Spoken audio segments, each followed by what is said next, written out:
చేద్దామంటే రాకుండా ముఖ్యమంత్రి గారిని పట్టుకొని ఇట్లా మాట్లాడొచ్చా అధ్యక్ష?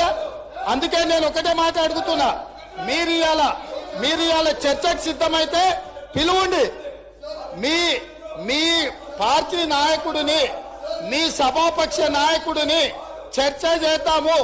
రేపు సాయంత్రం వరకైనా కాళేశ్వరం ప్రాజెక్టు మీద, గోదావరి జలాల మీద ఈ ప్రభుత్వం చర్చ చేయడానికి సిద్ధంగా ఉంది.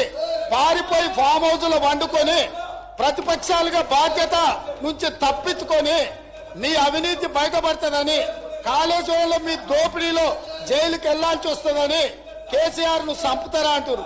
ఎవరికి అవసరం ఉంది అధ్యక్ష చంపాల్సిన అవసరం? సచిన పావును ఎవడైనా చంపుతారా అధ్యక్ష? మొన్నటి ఎన్నికలలో ప్రజలు ఆ పావును చేత్తో కాదు కట్టెతో కొట్టిరు అధ్యక్ష. ఆ పాము ఆల్రెడీ సచ్చింది. సచిన పావును చంపాల్సిన అవసరం మాకే ఉంది అధ్యక్ష.